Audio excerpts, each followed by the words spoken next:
Nah, nanti yang akan kita bahas kan kemarin sudah disampaikan ada kalau dari sisi mesh bentuknya, modelnya itu kan bisa macam-macam ya. Ada yang 1 dimensi, ada yang 2 dimensi, ada yang 3 dimensi.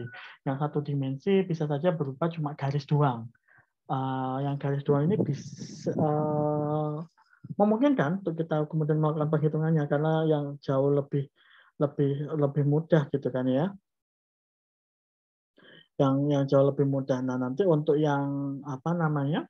Yang ketika levelnya lebih tinggi, misalnya yang 2 dimensi atau yang 3 dimensi, otomatis ada beberapa hal yang harus kita perhatikan di sana.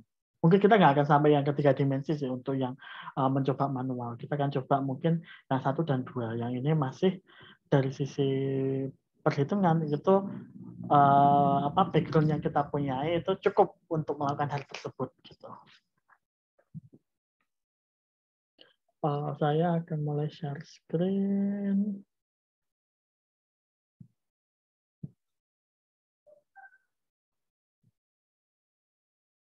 Nanti saya mulai dari sini deh.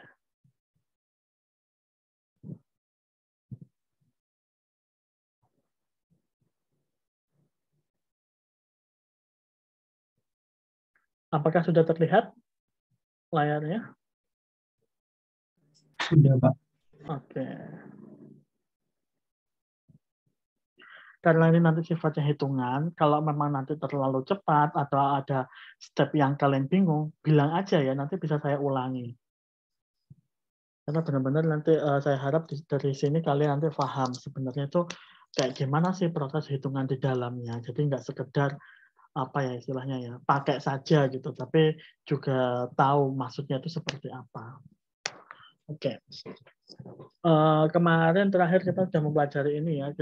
Ketika kita mau melakukan studi untuk ini ya, analisis suatu model yang kita punya, modelnya itu apa yang merepresentasikan keadaan yang sebenarnya. Kalau kita di bidang biomedis berarti teknik biomedical engineering, bidangnya ini yang sifatnya apa ya?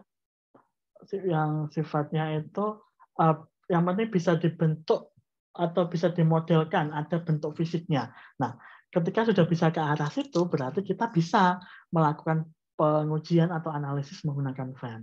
Nah, di sini untuk kemudian kan kita bisa aja nih mengatur itu dia yang kemarin sempat saya sampaikan. Kita bisa ngatur namanya mesh itu ukurannya sampai sekecil apapun ada tergantung kemampuan komputer atau device yang kita punya. Nah, di sana nanti kita melakukan namanya ini convergence study. Yang di situ akan kita lihat bagaimana kita harus mencari titik yang paling optimum untuk kita melakukan suatu simulasi agar kita nggak habis di waktu menunggu prosesnya selesai. Jadi dari sisi komputasinya itu yang diambil yang paling ringan.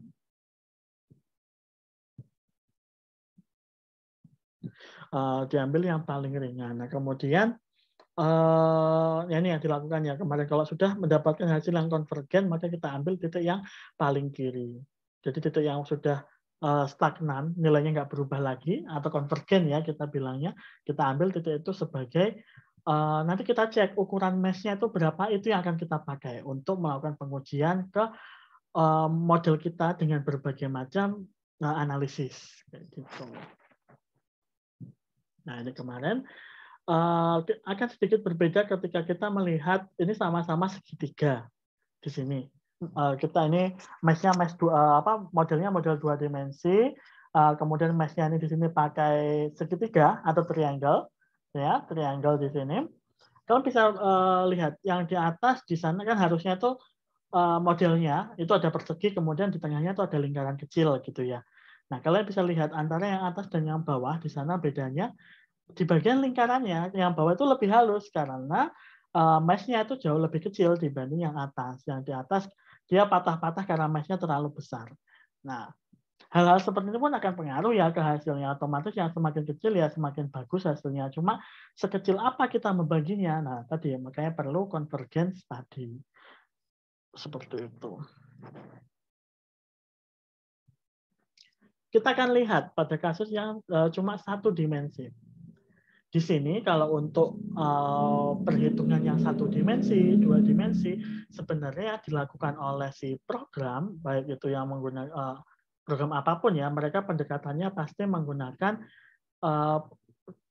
persamaan diferensial. Itu sudah jadi ini ya, apa semacam ya basic yang mereka pakai pasti itu gitu. Jadi kemarin sempat saya sampaikan di sana ada elemen tuh ada banyak, ada yang dia bar, ada yang beam, ada yang apa namanya cuma kulitnya aja kan kemarin sempat lihat yang seperti itu ya, atau mungkin bahkan yang kompleks yang memang dia 3 dimensi seperti biasa. Nah itu kalian bisa lihat ini contoh ini adalah ketika ada gaya yang sifatnya translasi dan rotasi. Kita bisa lihat bahwa untuk yang bar elemen di sini ya ada sebuah apa kita anggapnya itu misalkan kalau kita anggap dia itu 3 dimensi itu berarti dia berupa balok, tapi kalau 2 dimensi kita anggap dia sebuah garis kayak gitu. Nah, sebuah garis di sini misalkan satu garis di sini satu titik yang satu misalkan ini dikasih simbol 1 gitu ya. Dikasih simbol 1 mana ini kursor saya? Oke, udah ya. Dikasih simbol 1 di sini, itu gayanya arahnya ke kanan. Nah, kemudian nanti pasti di ujung yang satunya itu ada gaya juga, karena ini ada semacam dia didorong, pasti ujungnya satunya juga kena gaya yang arahnya sama, begitu. Nah, untuk kemudian kita bisa menghitung apakah nanti macam-macam ya yang bisa kita hitung apakah persebaran gayanya itu berapa atau mungkin yang paling gampang perpindahannya berapa. Nah, itu bisa kita hitung di sini kalau secara manual atau analitik. Nah, oke. Ini menggunakan namanya strength material theory.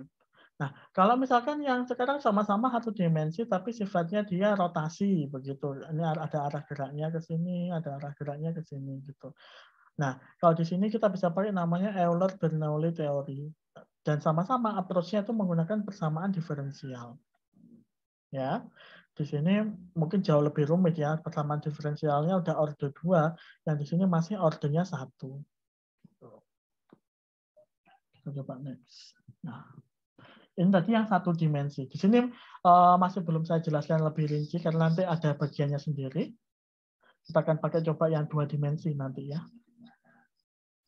Sebenarnya yang satu dimensi pun bisa, dan ini pun nggak cuma di bagian yang mekanik ya, di bagian yang non mekanik seperti thermal misalkan itu bisa kita hitung juga, misalkan persebaran suhunya kita anggap satu batang sifatnya dia itu seperti apa, kemudian satu bagian ujungnya tuh kita panasi. Nah, bagaimana dengan ujung yang satunya? Seberapa cepat dia panas? Sampai berapa dia panas? Itu bisa kan kita hitung secara manual. Atau kalau misalkan garisnya ini kita bagi menjadi beberapa bagian. Sama seperti proses kita di sini kan diskretisasi.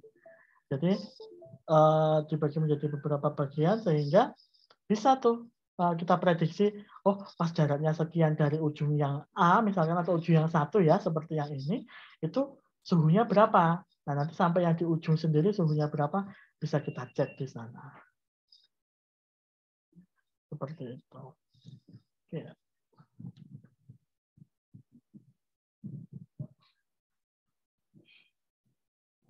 Sekarang kita lihat yang lebih rumit. Jangan terintimidasi dengan rumus-rumusnya ya. Memang seperti ini apa yang ada di dalamnya sebenarnya. Tapi jangan lupa tadi ya, mungkin kita nggak akan membahas yang sampai sedetail itu untuk di sini.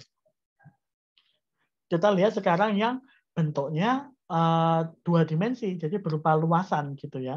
Berupa luasan di sini bentuknya itu segitiga, tidak hanya garis seperti tadi ya, bentuknya segitiga. Kemudian di sini kalau segitiga di sini nanti munculnya akan persamaan diferensial yang muncul order 2 seperti ini.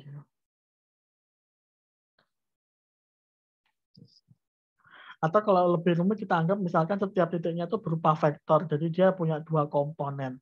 Nah kalau punya 2 komponen, nah ini ada muncul yang seperti ini. Kemudian berlaku yang ini misalkan.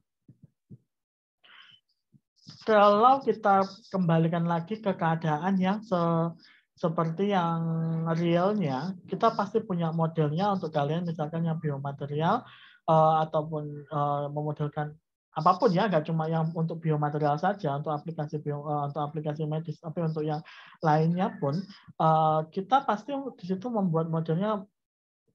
Lihat kemarin ya, akan lebih cenderung mungkin akan membentuk 3 dimensi. Otomatis akan lebih rumit lagi penyelesaian di dalamnya karena bentuknya sekarang sudah ruang, bukan lagi luasan. Kalau misalkan tadi yang pertama yang 1 dimensi masih panjang, mungkin dari sisi hitungan itu jauh lebih mudah dibandingkan yang ini gitu ya. Karena di sini tidak apa kita harus yang diperhatikan itu parameternya banyak dan mungkin setiap parameter di sini dia itu nggak cuma satu komponen di dalamnya seperti yang misalkan di gambar ini sama-sama bentuknya 2 dimensi tapi yang satunya itu masih besi dianggapnya satu komponen tapi di yang satunya lagi dianggap sebagai 2 komponen yang berbeda kayak gitu.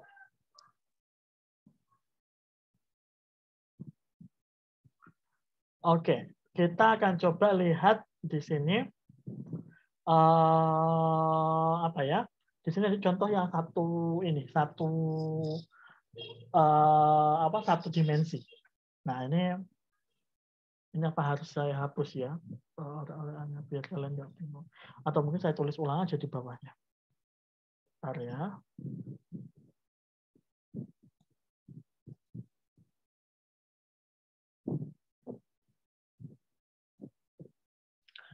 Oke, yang satu dimensi. Yang satu dimensi di sini.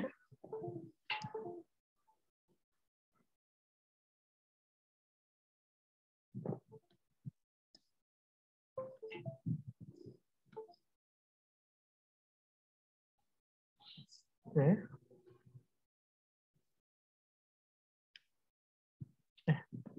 Atas.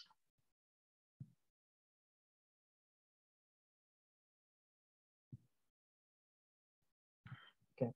Yang satu dimensi ini kita anggap dia itu misalkan garis begini ya. Kita punya garis A dan B. Nah, kalian harus tahu kalau misalkan di sini kita anggap misalkan dia tuh punya sifat dari suatu material tertentu. Nah, di sini makanya dia itu dianggap sebagai per atau pegas di sini ya. Jadi ini bukan lambangnya resistor, tapi ini dianggapnya tuh pegas gitu ya. Jadi ada pegas kemudian yang dikenai gaya di sini, dikenai gaya F yang dia di sini posisinya itu masih U1. Nah, kemudian yang di sini ini ada U2. Nah, pasti nanti ada gaya yang juga bekerja yang searah begitu ya karena efek dari F ini. Misalnya di sini F1, di sini adalah F2. Oke. Nah, kalau misalkan ini keadaannya adalah equilibrium atau keadaannya itu apa? Stagnan, harusnya F1 dan F2 ini kan nilainya sama, tapi arahnya berkebalikan. Sampai sini dulu. Nyambung nggak? Jadi karena dia equilibrium, jadi di sini F1 dan F2 itu harusnya nilainya sama tapi berkebalikan. Harusnya. Jadi kalau misalkan ya, kan rumusnya apa hukum Hooke, kalian masih ingat nggak? Hooke's law itu kan hukum Hooke itu F sama dengan min Kx. Jadi gayanya itu min K itu adalah konstanta pegasnya, X adalah jarak yang bisa direnggangkan atau dimampatkan oleh si pegas itu.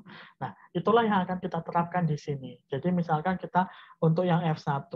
Untuk yang F1 di sini arahnya ke kanan. Jadi di sini untuk K-nya dia artinya nilainya positif. K dikalikan U1. Jaraknya ya. Kemudian untuk yang di bagian sini dia itu nilai F-nya berarti dia tidak dikenai gaya, harusnya arahnya adalah sebaliknya. Makanya di sini minus K dikalikan U2. Atau gampangnya bilang ya, kalau misalkan saya ini ya, kan rumusnya tadi kan min K kalikan U. min K dikalikan U-nya itu berarti kan jarak, berarti yang akhir kurangi yang awal. Maka di sini adalah min K U2 plus K U1. Nah kan, sama kan dengan ini ya.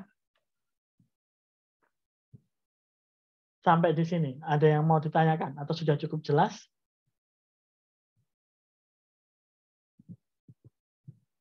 Cukup jelas, Pak. Cukup jelas ya? Ya, Pak. Oke, kita lanjut. Nah, kalau di bagian dilihat di titik yang kedua, kita lihat sebaliknya berarti. Kalau kita melihat sebaliknya di F2 di sini, maka dia adalah kita lihat yang di bagian U1-nya. Dia arahnya harusnya kita atau pakai rumus yang pertama tadi ya, min K dikalikan akhir kurangi awal, akhirnya itu U1 dikurangi U2. Jadi di sini min K U1 plus K U2. Nah kan, sama dengan ini.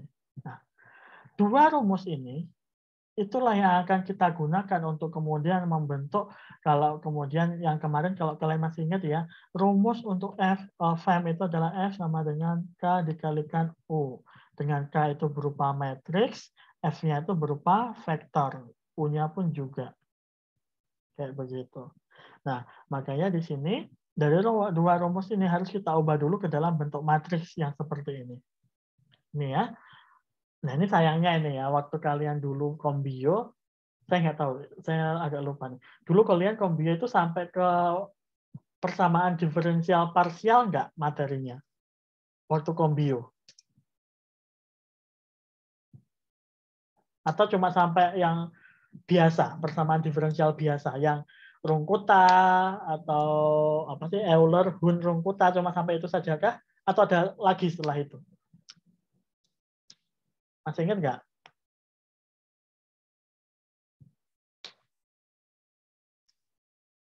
Halo, halo?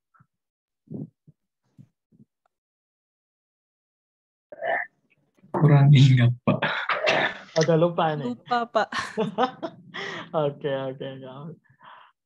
Nah ini mungkin ya, ini pesan saya sih untuk kalian, walaupun kalian di sini mostly, kan di sini ada juga yang instrumen juga sih ya. Ada yang, karena di sini mata kuliahnya biomaterial, mungkin yang harus saya sampaikan, kalian harus ingat bahwa nanti lulusnya pun kalian sebagai sarjana teknik biomedis. Peminatannya baru yang biomaterial. Jadi kalian walaupun istilahnya kalian fokusnya ke arah biomaterial, yang mungkin kalian lebih ke proses sintesis itu bagaimana, karakterisasi itu bagaimana, interpretasi hasil seperti itu. Kalian jangan lupa bahwa kalian pun juga seorang sarjana, nantinya akan menjadi sarjana teknik biomedis, yang di situ bukan hanya biomaterial ya bagiannya, tapi banyak sekali bagian di dalamnya, sehingga untuk istilahnya apa yang nantinya harus kalian kuasai setelah lulus itu harusnya kalian dapatnya banyak jenisnya. Mungkin saya lupa menyampaikan di kelas apa. Jadi kalau untuk yang penting kalau menurut saya sebagai nanti lulusan teknik biomedis, kalian tahu banyak macamnya. Entah itu biomaterial, entah itu instrumen, entah itu di bagian radiologi, ataupun biomekanik, ataupun artificial organ, tissue engineering. Kalian at least tahu gitu. Sedikit materi-materi yang ada di dalamnya, yang kemudian nanti ketika kalian sudah terjun ke lapangan, harapannya ketika sudah menemukan yang paling spesifik, nah baru di sanalah kalian akan memperdalam di bagian yang spesifik itu. Tapi ketika awal kalian baru terjun, bukalah pikiran kalian itu seluas mungkin. Jadi kalau misalkan dalam arti yang dipelajari, mungkin sekarang karena fokus untuk proposal, nanti untuk semester depan skripsi, kalian fokusnya ke arah biomaterial. Tetapi jangan menutup diri untuk mempelajari yang lainnya. Karena siapa tahu awal kesempatan itu kan datangnya bisa dari mana aja gitu ya. Sehingga ketika nanti kalian dapat kesempatan yang mungkin kalian punya basic nih, tapi mungkin masih sedikit. Nah, tapi at least tahu sedikit tadi itu bisa menjadi bekal kalian untuk nanti mungkin terjun ke sana. Kalian mungkin juga sudah tahu banyak senior-senior kita yang walaupun di biomaterial kerjanya di instrumen, atau yang dari instrumen kerjanya di bidang yang lebih dekat ke biomaterial, itu banyak begitu, bukan cuma 1-2. Dan itu makanya kenapa tadi saya bilang penting untuk kalian tahu banyak macamnya dibanding tahu yang detail banget dalam tapi cuma satu. Kayak gitu. Oke, kembali ke topik. Nah, kenapa tadi saya tanyakan terkait komputasi biomedis yang di bagian akhir? Karena benar-benar di sini nanti untuk persamaan diferensial parsial pengerjaannya itu mirip banget dengan ini. Jadi bagaimana kita mendapatkan fungsinya. Ini mungkin belum kelihatan ya persamaan diferensialnya karena kita ambil yang paling sederhana begitu di sini. Kondisi yang paling gampang nanti untuk ilustrasinya. Nah, tapi prosesnya nanti sama seperti ini. Jadi dari persamaan yang kita dapat, kita buat menjadi suatu matriks seperti ini. Jadi kalian bisa lihat ya di sini. Kita susun jadi matriks seperti ini. F1, F2. F1 kalau kita lihat ini dikalikan. Kan berarti K dikalikan U1, min K dikalikan U2. Itu kan jadi F1 nih di sini. Untuk yang F2 pun sama. F2 di sini min K dikalikan U1 plus K dikalikan U2. Hasilnya akan kembali lagi ke rumus yang awal. Apa sih tujuannya dibuat matriks seperti ini? Nah, tujuannya adalah ini. Saya di sini ingin memberitahu ke kalian bahwa ini bentuk ini akan kembali lagi ke bentuk rumus umumnya dari Venn, yaitu F sama dengan K dikalikan U. Ingat ya, yang kemarin saya sudah sampaikan juga, F-nya di sini mewakili berarti gaya yang dari eksternal. Gaya yang bekerja yang memang kita berikan ke suatu model atau bentuk yang kita simulasi yang kita inginkan.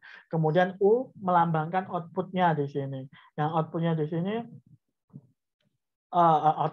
inputnya itu output ya. Outputnya di sini kalau dalam contoh ini itu berarti berupa posisi. Yang kalau misalkan kita disimulasi yang paling dekat adalah deformation atau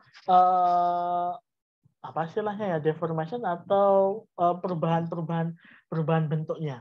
Kayak begitu contohnya. Tapi ini bisa mewakili macam-macam, misalkan bisa stres, bisa strain, dan banyak informasi lain yang bisa kita lihat di situ.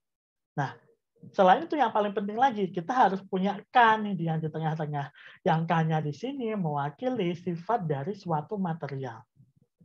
Ingat kan kalau misalkan di sini kita kembalikan ke hukum Hooke. K tadi mewakili apakah tadi itu? Konstanta Pegas, Pak. Konstanta Pegas, benar ya. Jadi itu yang dia itu spesifik dimiliki oleh setiap material. Yang kalau materialnya itu berbeda, maka nilai K-nya juga akan berbeda di sana. Gitu kan ya. Ini kalau kita tarik ke yang lebih relate lagi dengan apa yang kita pelajari. Berarti ya sifat material yang saya sebutkan sebelumnya ya, minggu lalu sudah saya sebutkan 3 sifat material minim yang nanti harus kita yang kita butuhkan untuk bekal kita melakukan simulasi, yaitu ada yang ingat 3 itu apa? Apa saja 3 sifat material yang kita butuhkan at least untuk melakukan simulasi? Ya. Density, modulus yang sama Poisson ratio. Oke, terima kasih. 3 tadi itu minim ya, minim 3 tadi itu. Yang barusan ini suara siapa nih? Saya jarang dengar nih. Selina barusan. Iya, Pak. Oke, terima kasih. Nah, 3 tadi itu minim ya. Jadi at least dengan 3 ini kita itu bisa melakukan simulasi. Tapi kalau misalkan kurang, nah ini kita itu karena minimum requirement-nya aja nggak terpenuhi, kita nggak bisa melakukan simulasinya. Tapi kalau misalkan ada tambahan lagi, informasi apa yang kita butuhkan untuk melakukan simulasi. Ini contoh untuk simulasi yang sifatnya kita selama ini yang saya bicarakan tuh lebih ke mekanik ya. Jadi mekanik itu dalam arti kalau ada material, ada modelnya, diberikan gaya, kita ngelihat bagaimana perubahan bentuknya, persebaran gayanya, seperti itu. Kita masih belum bicara tentang bagaimana kalau misalkan materialnya ini fluida atau gas. Nah, kan nanti sifatnya akan sedikit berbeda. Apakah kemudian kalau bentuknya gas, informasi modulusnya itu diperlukan?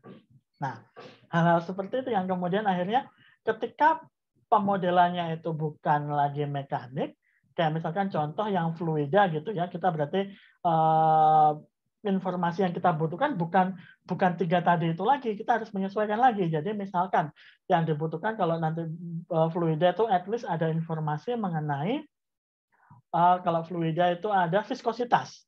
Satu itu yang penting, densitas tetap dibutuhkan, sama satu lagi itu viskositas, densitas. Bentar, saya satu lagi ini agak lupa nih. Satu lagi itu ada semacam shear strength atau shear rate begitu. Yang itu yang memang harus diperlukan, yang itu jadi sifat karakteristik suatu material. Contohnya seperti apa? Kalau misalkan kita berbicara fluida, berarti kan di sini misalkan fluida mengalir dalam tubuh, berarti darah gitu ya misalkan. Dari informasi dari darah yang kita butuhkan densitasnya pasti waktu dulu waktu bagiannya Pak Adri di bagian biotransportasi tahu kan pasti ada informasi-informasi yang seperti ini itu. Kemudian yang kedua viskositas. Darah itu pasti punya viskositas tertentu, atau kalau kita bicara bukan darah pasti punya angka tertentu, berapa desipascal second gitu, berapa poas gitu biasanya viskositasnya, yang itu benar-benar nanti mempengaruhi bagaimana behavior dari si fluida tersebut. Dan satu lagi itu yang tadi penting ada shear rate atau shear strength. Jadi itu lebih ke kalau misalkan si fluida ini dapat gaya atau dapat sesuatu tekanan dari arah tertentu, bagaimana kemudian dia behave-nya. Apakah kemudian ada gesekan dan lain sebagainya. Ini nanti pengaruhnya ke arah ini loh, kalau misalkan di suatu aliran tuh turbulennya, terus kemudian ada laminernya, itu kan bagaimana kemudian ada pengaruh sama ini sih, viskositas nantinya kayak gitu. Itu beberapa sifat-sifat yang akhirnya memang kita butuhkan, tapi kemudian kita lihat lagi konteksnya. Dan yang selama ini kita bicarakan itu konteksnya lebih ke mekanik. Oke, kembali lagi ke sini tadi. Rumusnya akan kembali lagi ke F sama dengan K dikalikan U. Jadi akan ada yang eksternal dalam arti gaya yang dari luar, ada output yang kita inginkan, apa yang mau dicari, sama sifat materialnya tersebut. Jadi tiap bagiannya ini mewakili part-part tertentu gitu ya di ininya di modelannya. Sampai di sini mungkin ada yang mau ditanyakan?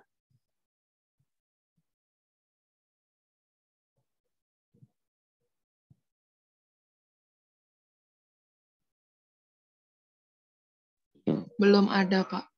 Belum ada ya. Kita bisa lanjut. Nah ini, ini ada yang mungkin perlu saya sampaikan. Nah ini namanya, nah ini ya, yang K ini, bagian K itu kan dia berupa matriks ya, bukan vektor ya. K ini itu disebut stiffness matrix. Jadi ya ini memang cuma namanya aja, tapi dia di sini tuh mewakili tadi ya materialnya.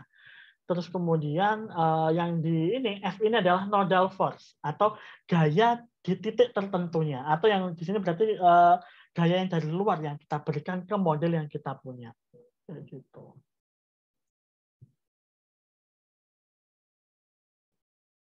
Ini seperti kemarin ya, sepertinya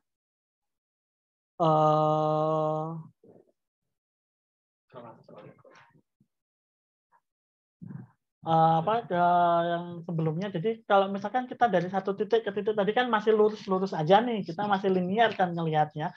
Bagaimana kemudian kalau kita lihatnya pendekatannya atau approximation-nya di sini yang lebih mendekati real lagi, yang lebih kompleks lagi. Nah itu akhirnya kita harus tingkatkan derajat dari approximation-nya, yaitu dengan persamaan kuadrat ataupun kubik. Jadi kayak misalkan bentuk yang ini tadi yang sebelumnya, ini kan masih linear ya, persamaannya F sama dengan min KX. Tapi sebenarnya ada juga yang levelnya tuh di atasnya begitu.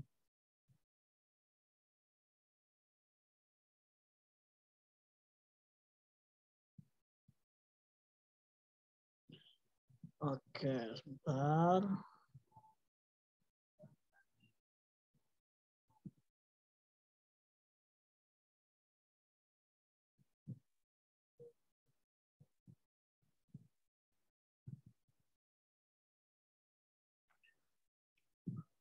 Oke, lanjut. Oh, sebentar.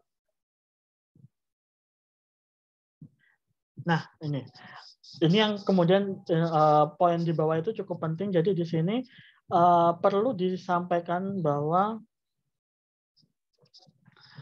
ada beberapa kasus ketika kita melakukan suatu pemodelan gitu ya, modelnya ini ada yang aneh gitu di bagian tertentu.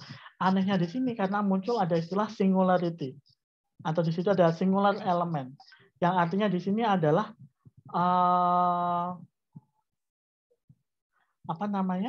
di bagian tersebut itu mengalami penumpukan gaya karena memang dari modelnya itu apa ya istilahnya gampangnya bilang itu udah mentok gitu, itu udah ada batasnya paling pinggir. Nah itu kadang makanya biasanya itu sering muncul seperti ini. Makanya ketika membuat model nanti usahakan kalau bisa ujung-ujungnya jangan lancip, jangan siku-siku, jangan yang membentuk sudut misalkan tegak banget gitu. Nah itu efeknya bisa muncul seperti ini kayak gitu. Makanya yang bagus adalah yang dibuat ujungnya itu smooth, diperhalus gitu.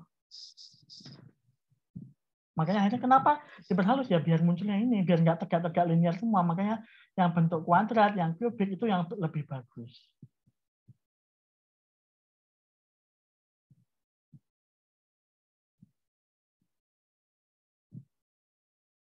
Oke.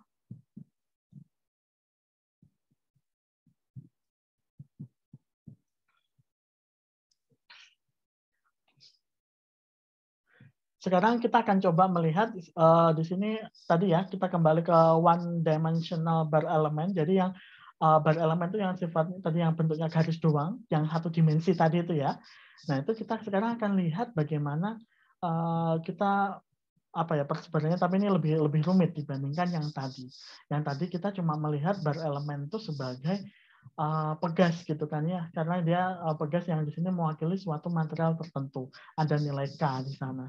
Nah di sini kalau di sini kita akan lihat lebih rumit karena kita melihatnya stres dan strain-nya ya. Kalian ada yang masih ingat nggak stres sama strain itu apa, bedanya di mana?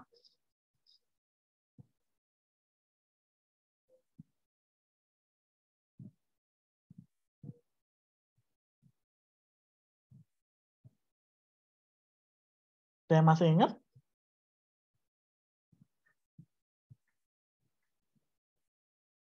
Apa bedanya stres dan strain?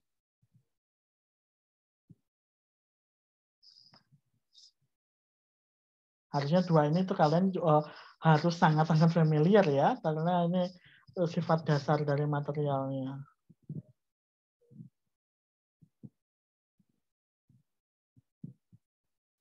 Ada yang masih ingat? Silakan. Ada yang mau menyampaikan mungkin?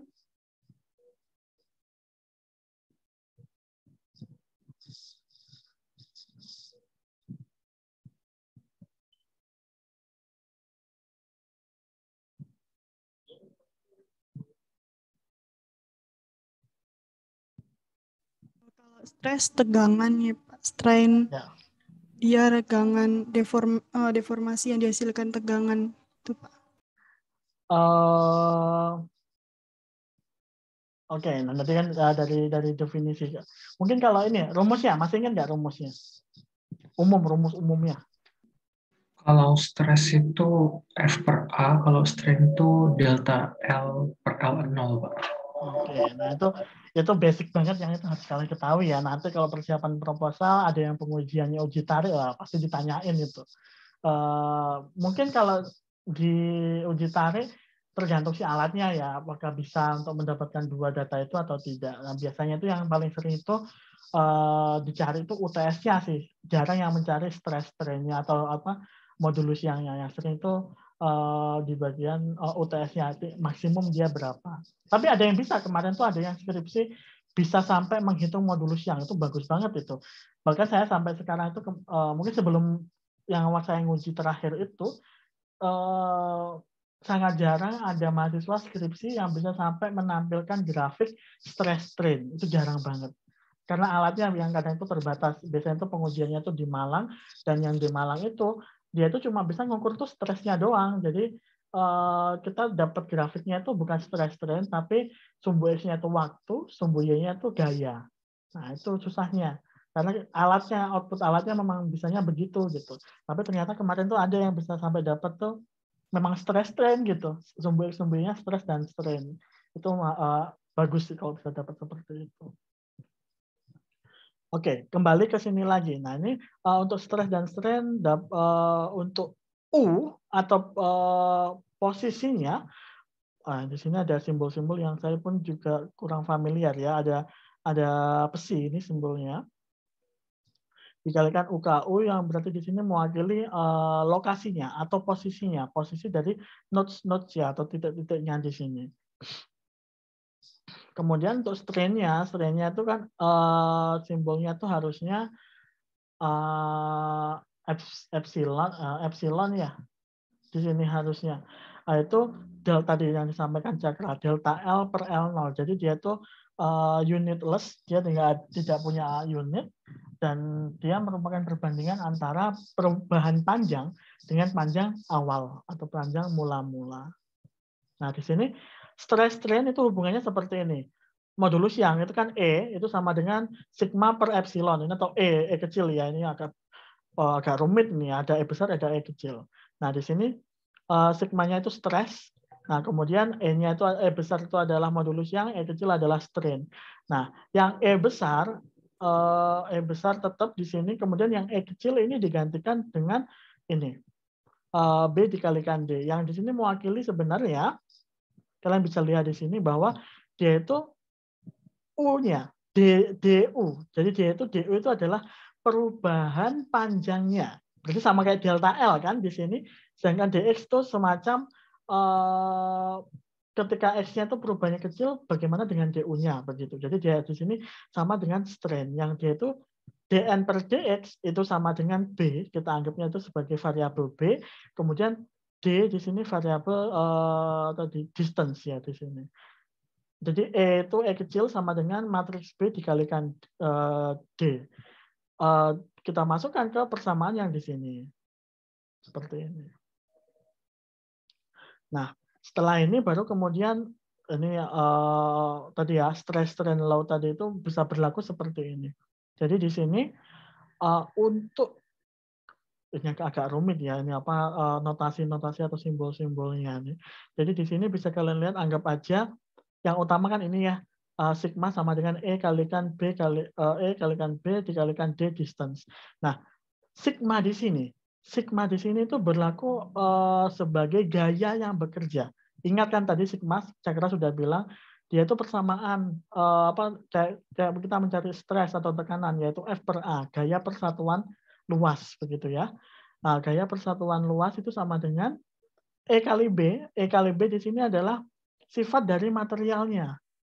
E itu adalah sebagai modulus yang tadi ya, masih ingat kan, yang itu berarti spesifik punya material tertentu. Dan D-nya lagi-lagi di sini adalah distance, yang berarti dia jarak. Jarak yang berarti di sini adalah sesuatu yang ingin kita cari atau deformasinya. Kayak gitu. Nah, ini kalau dijabarkan maka akan jadi seperti ini. Akan jadi seperti ini akan mewakili tadi, kembali lagi ke bentuk seperti ini. Jadi sama ya, tetap F-nya di sini mewakili force dari stress, K-nya mewakili ini E kalikan B yang merupakan sifat dari materialnya. Kalau di sini pakai modulus yang ya, kalau yang tadi pakai konstanta pegas, D-nya itu adalah distance yang pengen kita cari. Kayak gitu. Jadi dibolak-balik kayak gimana pun, diterapkan di gimana pun akan kembali ke rumus ini gitu. F kalau tadi kan pakai D, kalau kita di awal tadi pakai U. Kayak gitu. Ada yang bingung nggak dengan memahami rumus ini? Jangan terlalu terintimidasi dengan notasinya. Kalian tinggal kaitkan lagi aja dengan rumus tadi yang di FEM-nya itu F sama dengan K dikalikan U. Jadi kita tarik bagaimana akhirnya bagian ini tuh kembali ke bentuk awal tadi itu.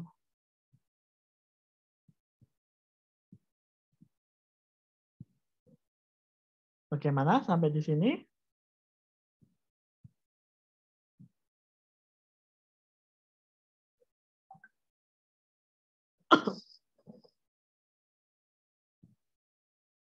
Ada yang mau bertanya mungkin? Ini kok nggak ada, saya lupa apakah di PPT ini yang ada hitungannya. Bentar. Ada cara menghitungnya yang manual begitu. Kita masih belum sampai apa ini ya. Bentar.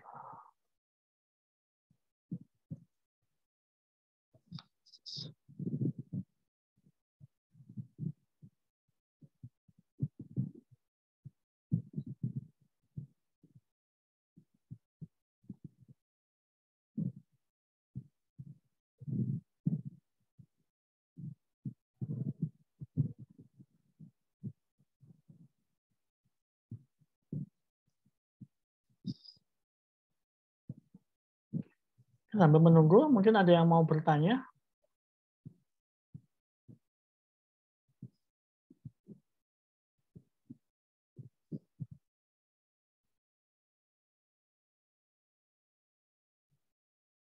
Sekarang saya kok not responding.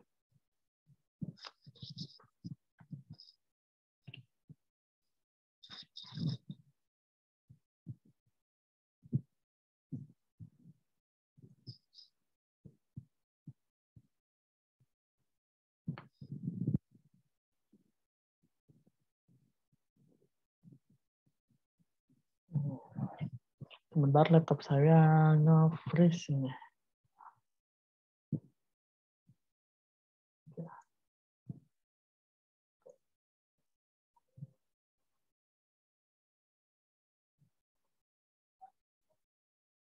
Ini nggak mau jalan.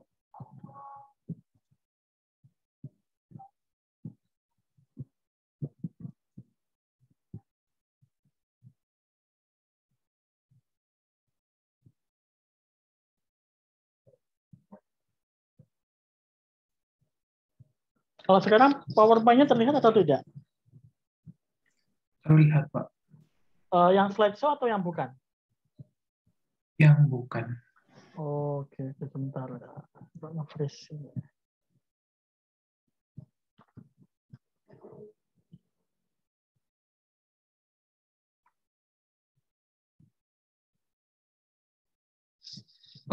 Nah, tadi itu mungkin sampai kalau dari sisi hitungannya tadi itu sebagai ilustrasinya gitu ya. Harusnya ini ada bagian yang kita ada menghitung manualnya begitu.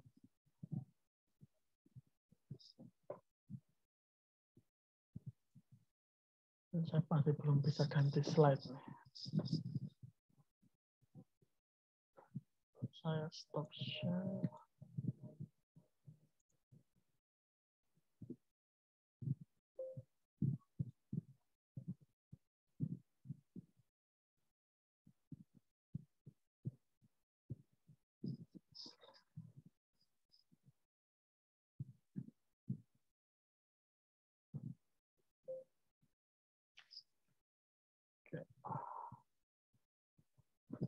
Oke, mungkin sambil menunggu.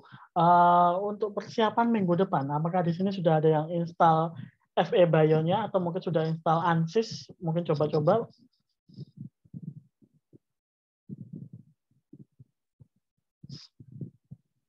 Bagaimana dari yang sudah ada di sini? FE Bio saya sudah. Sudah berhasil diinstal? Sudah, Pak.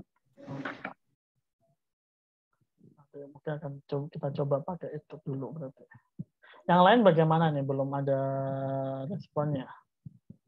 Saya juga udah install Febio, Pak. Oke. Atau mungkin ini ya, minta tolong raise hand yang sudah install antara FE Bio atau mungkin ANSYS. Silakan. Berapa orang yang keempat? 5. Kita ini sebenarnya berapa orang sih di mata kuliah ini? Saya itu nggak hafal. Ini cuma 12 orang nih yang ada Bu Fitri. 7. 7 orang. Nanti yang belum segera minta tolong ini ya install ya, karena nanti kalau nggak install, kayaknya kalau untuk FE Bio-nya nggak ini kok agak berat harusnya. Nah, tapi nanti mungkin kalau ternyata waktu running bermasalah, nggak bisa running, nah itu nanti memang harus dibentuk kelompok agar bisa tetap ini ya jalan bisa mencoba gitu at least gitu. Oke, terima kasih. Ini udah 8 ya Pak. At least setengah dari kelas kita udah apa namanya? Udah install begitu. Jadi untuk yang minggu depan semoga udah bisa kita coba-coba. Jadi kita coba dulu yang mekanik, nanti kalau misalkan mekanik sudah bisa jalan, ada hasil yang kita dapatkan, kemudian nanti akan saya ajari untuk interpretasi hasilnya. Kemudian kalau nanti masih kayaknya semoga cukup ya, kayak misalkan yang mekanik kita target 2 minggu atau mungkin 1 minggu selesai. Nah, nanti yang setelah itu kita akan coba dengan yang fluida tadi itu. Kita misalkan kita punya ya boleh anggap aja pembuluh darah bercabang, kemudian kalau misalkan ada aliran darah segini, nanti informasi-informasi berkaitan itu kita cari bersama, kita coba cari informasi, maksudnya yang berkaitan untuk simulasinya, misalkan viskositas darah berapa, nanti lebar pembuluh darahnya berapa, kayak begitunya kita siapkan, nanti disimulasi. Kayak misalkan nanti kecepatannya awalnya berapa, ketika ada percabangan dia akan jadi berapa, kayak gitu. Saya masih belum bisa masuk ke PowerPoint saya nih, masih nge-freeze dari tadi, belum bisa bergerak. Sebenarnya untuk hari ini saya tadi itu ya fokusnya lebih ke materi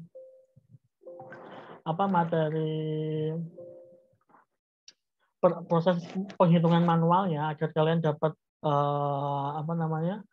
dapat basicnya begitu sebelum nanti masuk ke bagian yang simulasinya beneran yang minggu depan kita akan coba.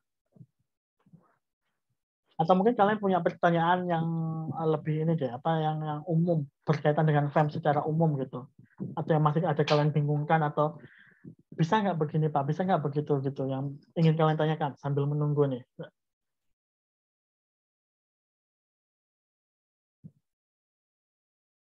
Aduh, nggak bisa sama sekali. Silakan sambil menunggu. Saya masih berusaha untuk ini.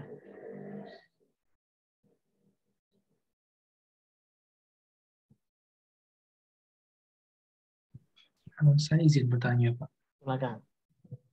Tadi kan Pak Alfian sempat menyebutkan kalau misalnya itu nggak cuma mekanik aja ya, Pak. Itu juga bisa seperti sifat termal yang diukur. Nah, kalau misalnya terdapat perbedaan seperti itu tuh perbedaannya nanti pada rumus terletak di konstatanya atau seperti apa ya, Pak? Oke, ini bagus nih pertanyaan Cakra. Nah begini ya, kalau kita bicara tadi kan secara umum rumusnya itu sama semua.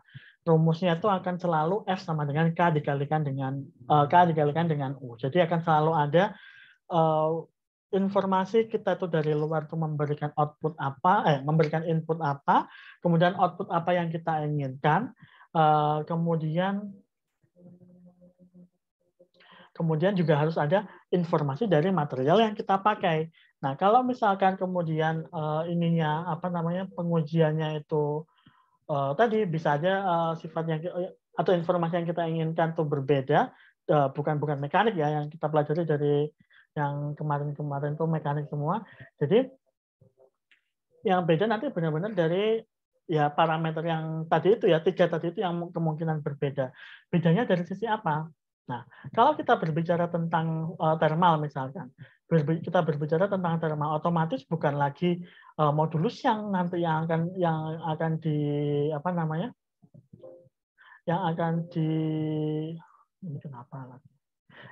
diperhatikan di sini, tapi lebih ke koefisien thermalnya.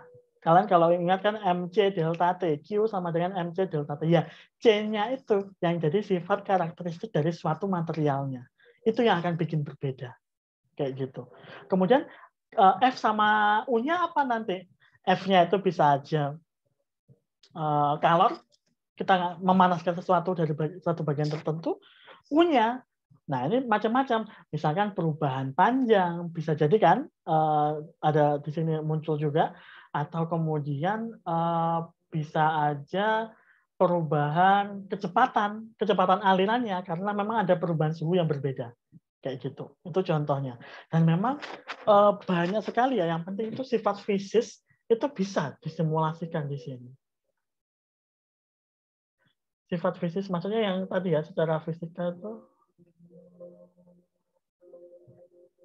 ini kenapa nggak bisa? Sifat fisisnya tadi itu yang harus di apa ya, kita sendiri yang menentukan karena pengen informasi apa nih yang kita dapatkan kayak gitu. Misalkan nih kayak kemarin tuh ada yang anak 2017 tuh yang skripsinya anak material ya, yang mau lihat sifat dielektrik atau mungkin sifat kelistrikannya dari apa ya, misalnya implan gitu ya, hidroksiapatit deh gitu gampangnya bilang mungkin. Nah, itu bisa juga sebenarnya dilakukan simulasi ketika yang dipakai mungkin cuma hidroksiapatit aja. Lagi-lagi ya seperti yang saya sampaikan, kalau dia sifatnya komposit, dia akan susah untuk dilakukan simulasi kayak begitu.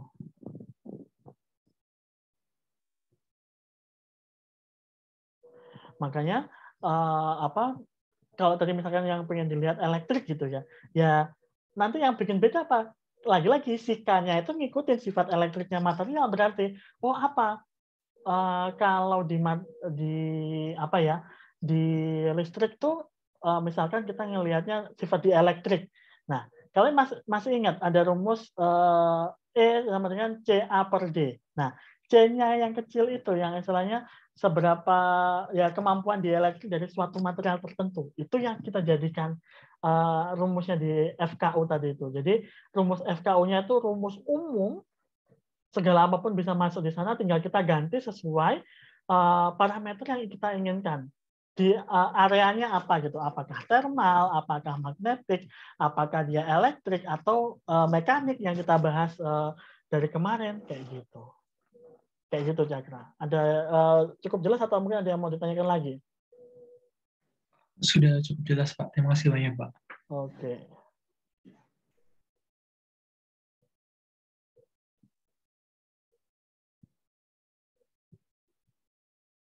Yang lain mungkin?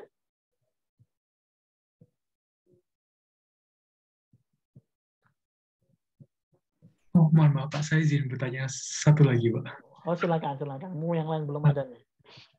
Kalau misalnya berarti untuk syarat yang harus diketahui dari material tersebut itu untuk setiap ukuran berbeda begitu ya Pak dari yang Bapak jelaskan barusan. Benar. Jadi akan mengikuti parameternya gitu Cakra. Jadi apa yang akan kita lihat tadi akan menyesuaikan gitu. Jadi kalau misalkan kita melakukan simulasinya di bidangnya areanya itu adalah area magnet, misalkan yang termal, ya berarti sifat dari materialnya yang kita butuhkan sebagai minimal input yang ngikuti yang di bagian termal kayak begitu. Kenapa yang saya bilang tadi 3 minimal itu yang terutama yang 2 ya, yang Poisson ratio sama modulus yang ini penting kalau mekanik ya. Ini memang karakteristik yang dibutuhkan untuk pengujian mekanik yang paling minimum gitu. Kalau misalkan kita kebawa ke tadi misalkan yang fluida yang masalah aliran, berarti kita butuh viskositas sama shear strength kayak gitu. Kalau misalkan thermal tadi ada koefisien thermalnya. Jadi hal-hal yang seperti itu yang pasti nanti ada minimum requirement yang dibutuhkan agar simulasi itu tetap bisa berjalan. Dan nanti untuk dilakukan simulasi ya mungkin yang pakai ANSYS deh yang paling gampang, banyak jenisnya. Nanti itu kita milih dulu di awal. Kita itu mau melakukan simulasinya itu di area apa? Tadi apakah mekanik, termal, kemudian fluidanya saja. Kalau fluida itu biasanya namanya itu CFD, Computational Fluid Dynamics gitu. Atau kalau di ANSYS itu namanya Fluent. Ada yang kalau misalkan mekanik pun biasanya dibagi 2 gitu. Ada yang mekanik statis sama mekanik yang dynamic. Yang statis itu dalam arti cuma kita ngasih gaya, udah selesai, keluar hasilnya. Itu statis. Kalau yang dinamis, gayanya itu bisa aja berubah terus atau mungkin pemberiannya nggak cuma sekali, itu atau berkali-kali. Nah, itu yang dinamis. Nah, itu pun sudah berbeda areanya kayak gitu. Jadi akan selalu menyesuaikan. Baik Pak, terima kasih banyak Pak. Oke. Kalau sekarang sudah terlihat belum ini share screen-nya? Sudah, Pak. Oke, sudah ya.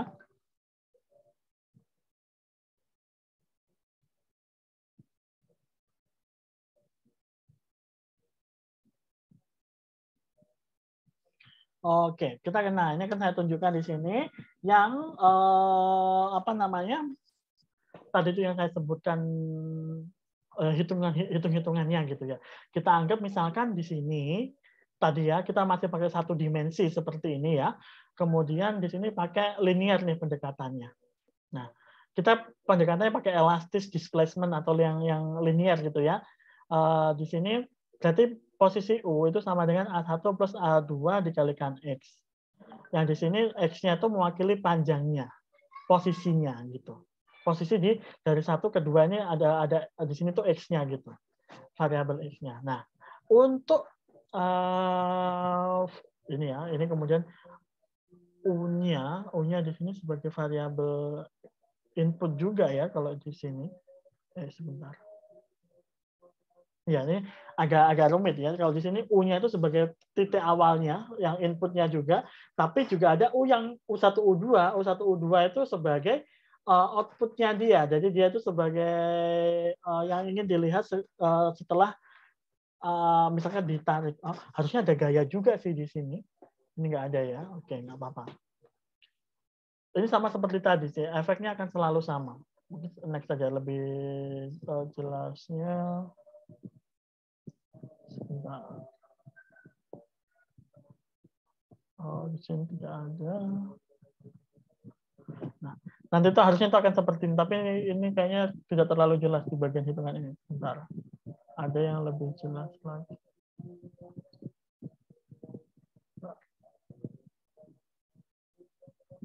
Oke. Bentar, saya ulang dari sini deh.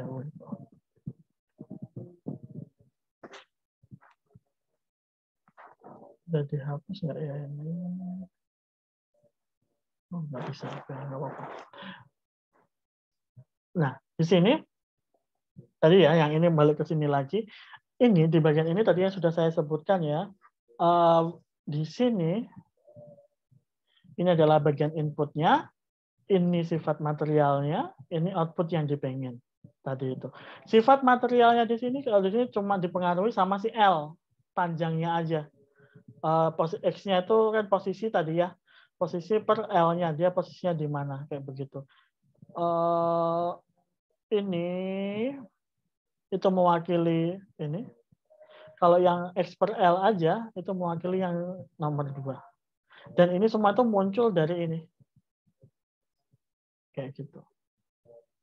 Jadi apa ya kalau gampangnya bilang itu harusnya di sini kan ingin agak bingung karena dia sama-sama posisi ya. Kalau misalkan pakai gaya mungkin akan lebih enak karena kalau gaya kan akhirnya beda gitu. Yang satu F yang satu U gitu. Nah, tapi mungkin jangan bingung di bagian itu tadi. Sekarang kalau misalkan kita bawa ke sini, tadi kan rumusnya sudah sampai yang ini, kita bawa sekarang lebih real lagi. Lebih real lagi di sini, kok nggak ada ya. Harusnya itu nanti ada muncul yang seperti ini. Jadi misalkan ini ya, ada dua bagian sama-sama mekanik, satunya itu di-fix, kemudian di sini itu ditarik ke kanan. Kemudian di sini ada ikatannya antara dua bagian yang punya sifat yang berbeda. Jadi bagian yang pertama itu punya luas penampang A, punya modulus elastisitas E, sama panjang L. Ini tuh awalnya dari ini loh. Kalau kalian masih ingat modulus yang itu kan tadi kan sigma per epsilon. Sigmanya di sini adalah stresnya itu adalah tadi yang disampaikan Cakra, F per A, epsilonnya delta L per L0.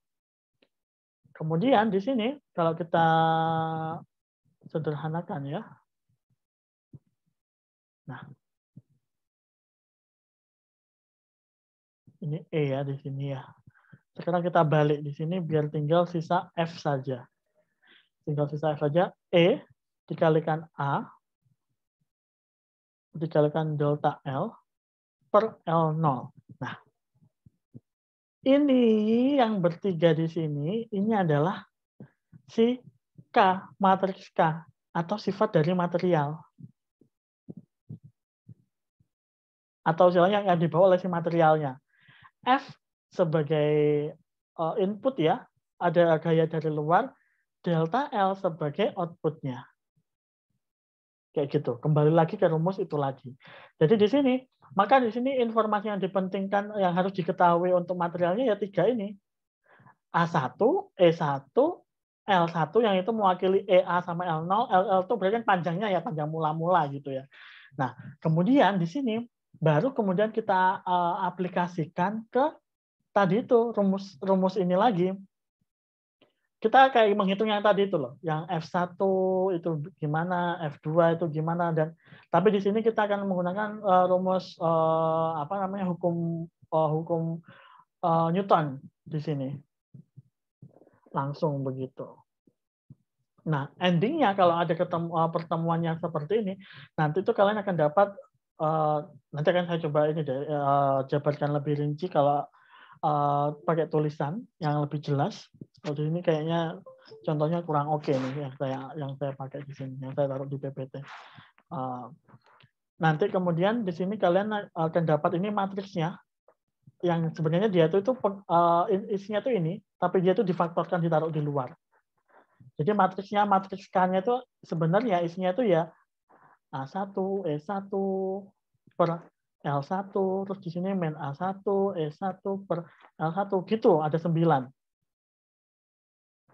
Ini ya, ini di sini 0, 0, 0, 0, 0. Di sini ada, saya tulis semua deh.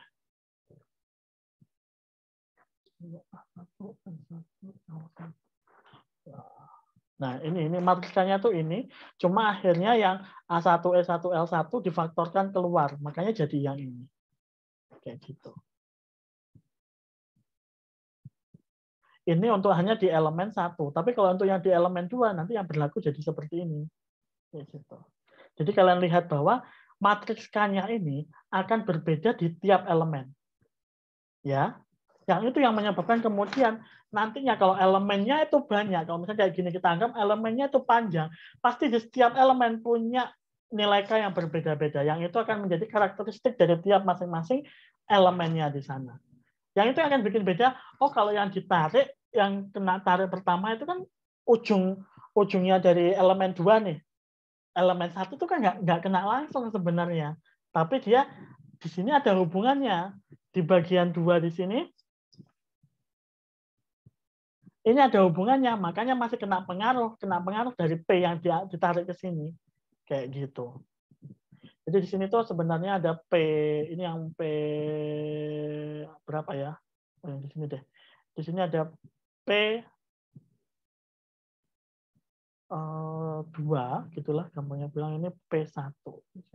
Di sini di fix dia 0 di sini ya, kayak gitu. Nah, kalau kemudian 2 ini kita gabung, maka akan jadi seperti ini. Muncul jadi 3 seperti ini. Jadi digabung gitu ya. Ini harusnya saya kasih contoh yang lebih detail sih nanti. Saya coba buatkan di tulisan gitu ya, akan lebih jelas. Nah, digabung akan jadi seperti ini, tapi tetap ini akan mewakili, ini tadi itu adalah K, ini adalah U, ini ya, vektor ya kalau ini U, yang ini adalah F. Udah, akan tetap kembali ke sama F sama dengan kali-kalikan U. Akan kembali ke sini lagi gitu endingnya. Dan ini juga berlaku untuk berbagai macam tadi field tadi itu area. Entah itu thermal, elektrik, dan lain sebagainya.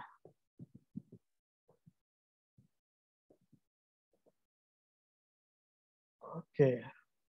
Nah ini ya tadi yang saya bilang ya. Digabungkan di situ.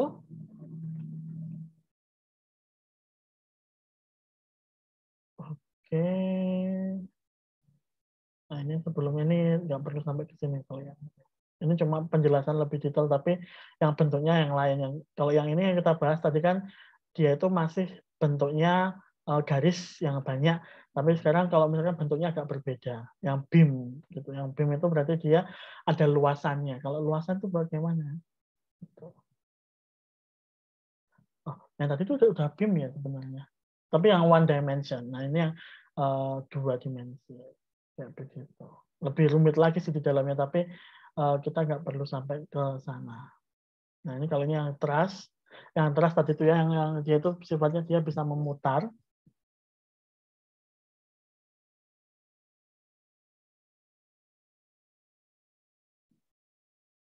Oke, sampai di sini mungkin ada yang mau ditanyakan?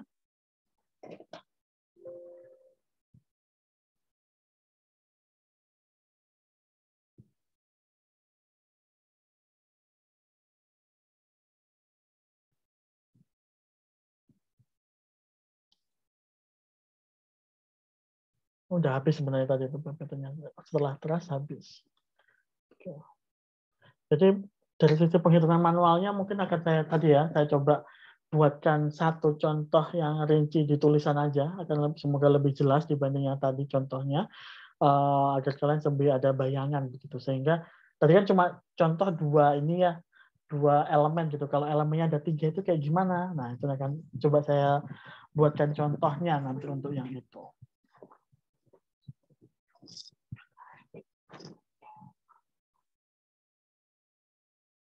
Sampai di sini mungkin materi kita hari ini cuma sampai di situ. Ada yang mau ditanyakan mungkin? Dari saya belum, Pak. Oke, belum. Yang lain bagaimana? Terkait materi tadi masih mencoba memahami, Pak.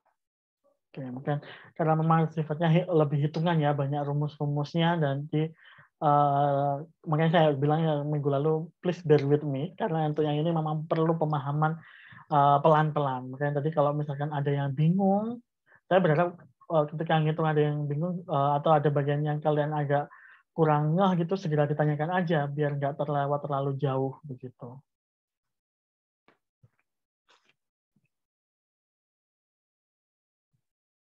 Karena memang kalau untuk ya namanya pemodelan, kita nggak akan pernah lepas dari matematis ya, akan selalu ngarahnya ke sana. Mungkin waktu yang sebelum UTS ketika materi dengan Pak Zaidan ataupun ada yang dari Bu Fitri juga ya, itu lebih molekuler, jadi melihatnya lebih mikroskopik. Sedangkan kalau yang untuk finite element method ini benar-benar yang dilihat adalah secara fungsionalitas. Jadi bagaimana dia bekerja dilihatnya itu secara makro. Bahkan sampai modelnya pun ya modelnya model 3 dimensi, ada bentukannya.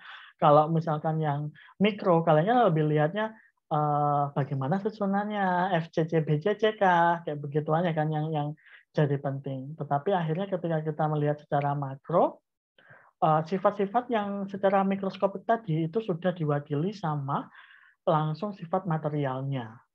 Harapannya seperti itu. Jadi dianggapnya kalau suatu material dengan ini tertentu ya, apa namanya, dengan sifat tertentu, itu anggapannya seragam kalau kita melakukan pengujian seperti ini. Makanya kalau untuk ketika nanti mungkin dicoba di lapangan ternyata hasilnya tidak sama, mungkin akhirnya persebaran sifat materialnya itu kalau di material yang in realnya nggak sama persis, sehingga akhirnya hasilnya berbeda.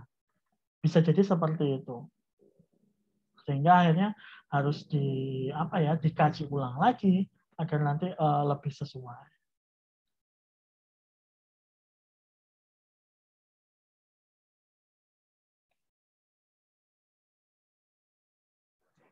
Saya akan coba cari contoh satu gitu ya yang memanfaatkan FEM untuk pengujian mungkin yang paper saya punya gitu ya. Kita akan kasih tunjuk. Tapi mungkin yang topiknya di luar ini yang sebentar ya. Pak, apakah saya boleh bertanya? Silakan. Kemarin kan kalau komposit itu sulit menemukan Poisson rasionya dan lain-lain. Kalau misalnya ada untuk satu material saja, kemudian nanti mungkin ada rumus untuk menggabungkan Poisson rasio antara 2 material gitu, Itu Ya. bisa nggak ya Pak kira-kira? Atau tetap tidak bisa, harus bentuknya itu komposit, nggak bisa satu-satu nilainya? Oke. Kadang itu yang ini ya, Salwa barusan ya suaranya. Saya sambil Iya nyari-nyari. Pak. Kadang itu ketika kita apalagi Poisson ratio gitu ya, itu sangat terpengaruh sama orientasi dari material yang kita punya. Di sini ada nggak yang nanti skripsinya ke arah ini electrospinning? Ada nggak? Yang skripsinya mengambil topik electrospinning.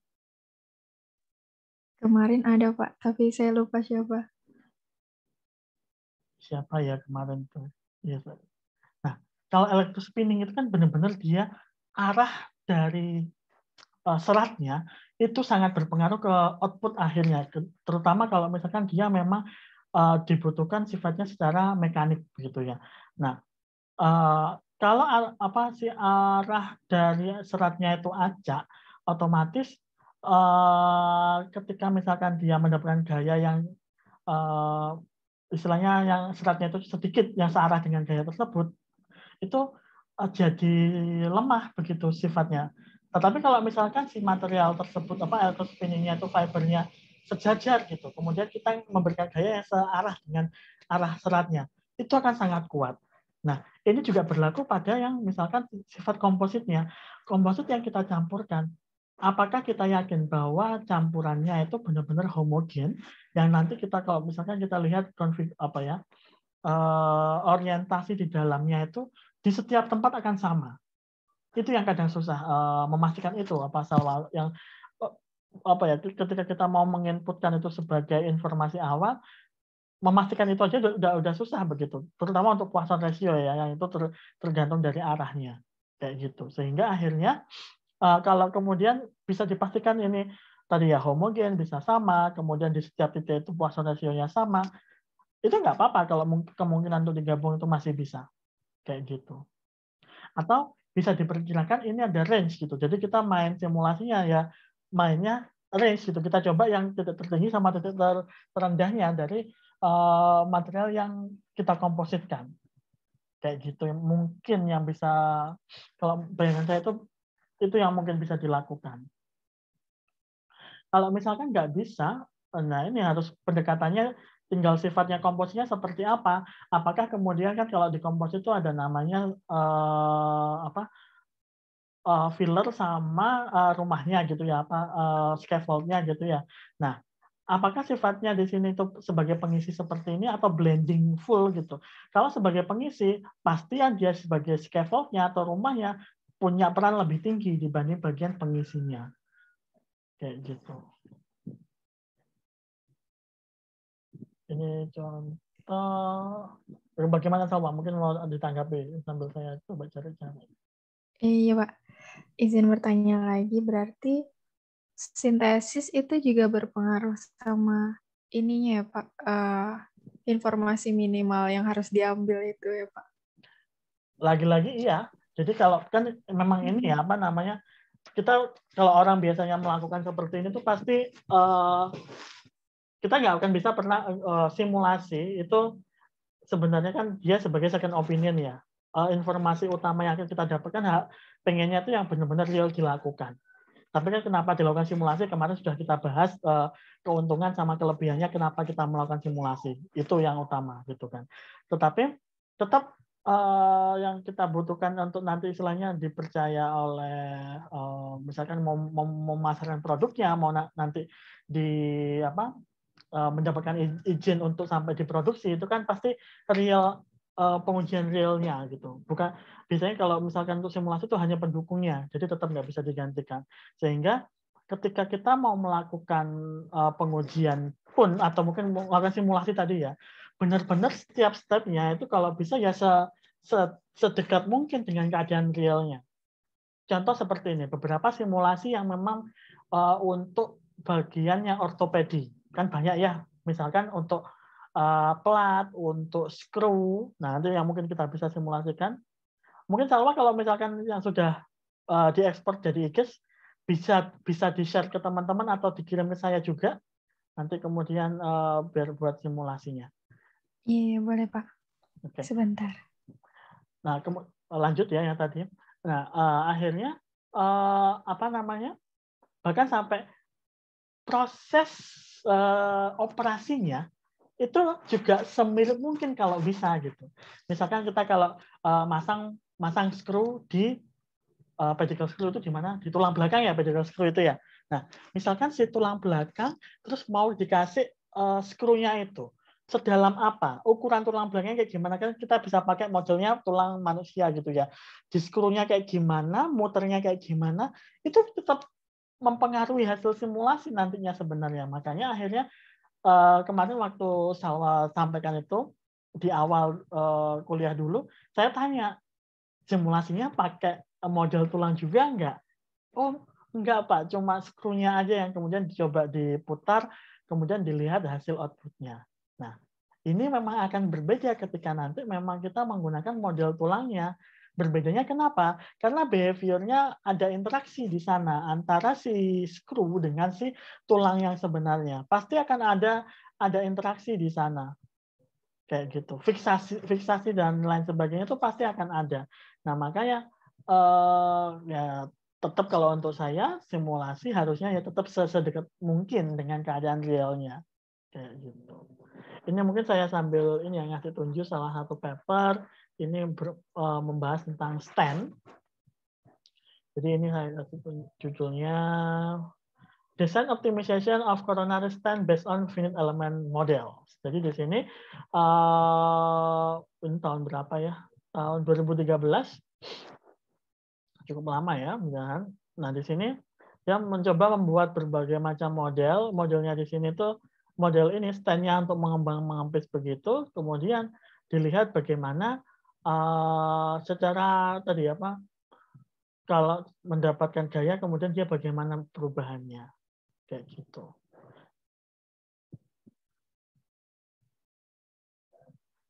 Al-Argi ini, nah ini saya istilah-istilah kayak gini yang harus cek lagi, saya nggak hafal. Al-Ardi. Nggak ada. Sih ada. Oke, nggak apa-apa. Kita coba lihat di sini. Modelnya beda-beda ya di sini.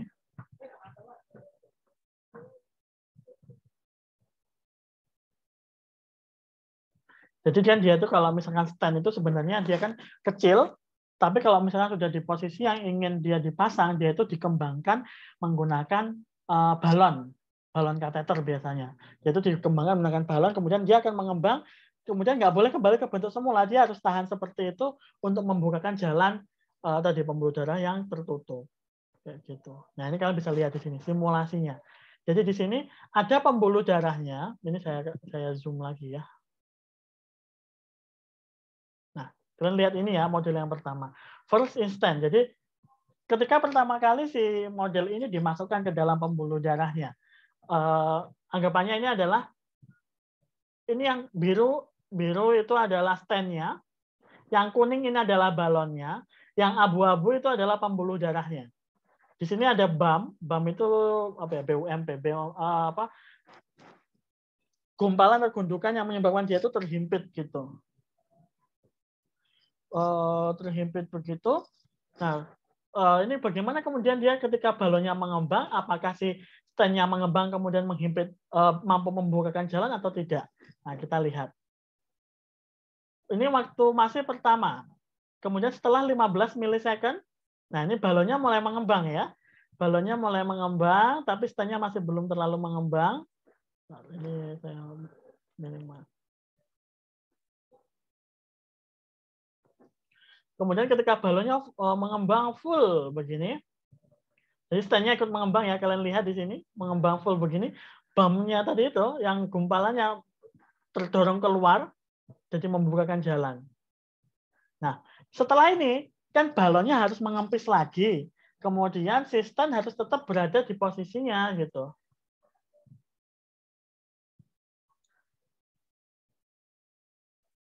Nah, teman-teman itu yang dikirimkan Salwa di chat, minta tolong di ini ya, di download untuk persiapan minggu depan. atau nanti minta ini ya, minta tolong Salwa juga kirim linknya ke ini ya, WA saya ya. Oke. Baik, Pak. Ya, terima kasih. Kita lanjut yang tadi. Nah, di sini kalian lihat setelah mengembang, balonnya mengempis. Nah, si stand harus tetap pada posisi yang sebelumnya. Nggak boleh ikut kembali ke bentuk semula lagi. Nah, ini dengan keadaan seperti ini, berarti jalannya sudah mulai terbuka. Ya, jalannya sudah mulai terbuka. Kemudian balonnya diambil. Jadi sudah buka gitulah ya, ini apa jalurnya. Nah, ini dengan ini yang berbeda, apa namanya, model yang berbeda. Nah, itu. Nanti dilihatkan di sini. Nah, ini hal-hal seperti ini yang bisa kita simulasikan. Ini benar-benar ini full mekanik ya. Kita nggak di sini tidak memperhitungkan aliran darah, kalau ketemu dengan cairan dan lain sebagainya. Benar-benar secara mekanik dilihat apakah model dari sistemnya mampu mengembang dan tetap mempertahankan bentuknya ketika balon itu dikembangkan. Kayak gitu. Informasi apa saja yang kita bisa lihat? Nah, di sini ya, kalian bisa lihat. Yang berbeda dari apa namanya, dari 3 model yang digunakan tadi itu adalah model bentuk shape utamanya dia, kayak gitu. Harusnya ada gambar yang warna-warninya nih. Oh, di sini tidak ditampilkan, langsung hasil akhirnya.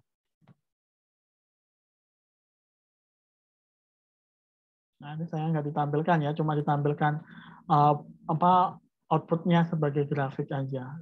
Padahal secara apa tampilan akan lebih menarik gitu sebenarnya. Saya coba cari yang lain ya.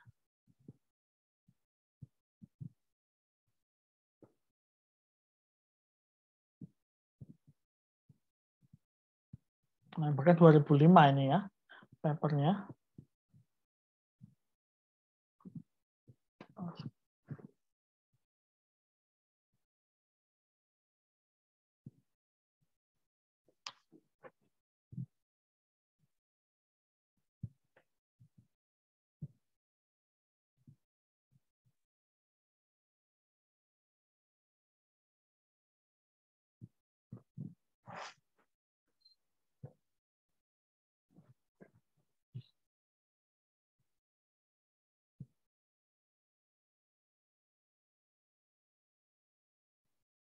Sayang. Oh, kita nggak bisa akses nih sayang.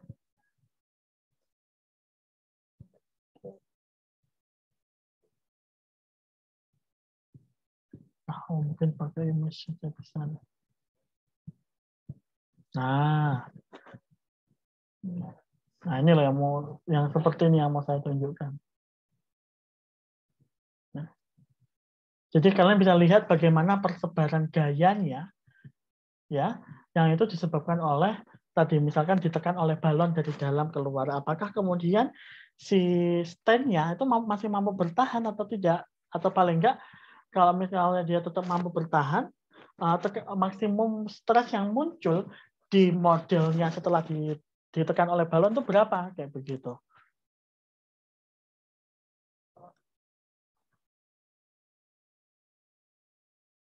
Nah, ini.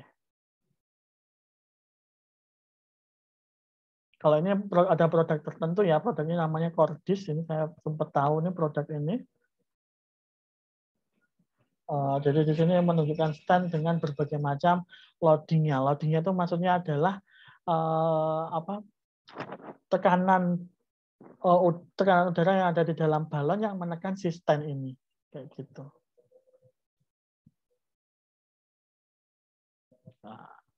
Nah, ini lebih menarik lagi itu yang seperti ini. Jadi bisa ditampilkan pakai model yang sesungguhnya. Jadi model sesungguhnya, maksudnya model yang mendekati realnya. Seperti apa kemudian ketika dia dimasukkan ke dalam pembuluh darah. Kemudian lihat pembuluh darahnya kan nggak selamanya itu lurus-lurus aja. Ini dilihat di percabangan gitu. Nah, ini kalian bisa lihat bagaimana perubahan. Ini dilihat selain stand-nya, juga dilihat bagaimana ketahanan atau persebaran gaya yang ada di pembuluh darahnya. Kan juga penting di sana. Nanti kalau stand-nya ternyata tahan, tapi pembuluh darahnya nggak tahan, robek jadinya kayak gitu. Contohnya seperti itu.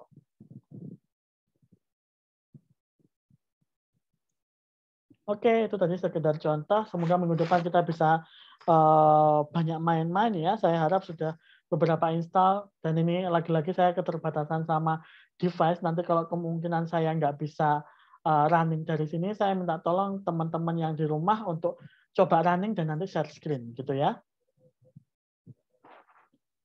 Sampai di sini mungkin ada yang mau ditanyakan?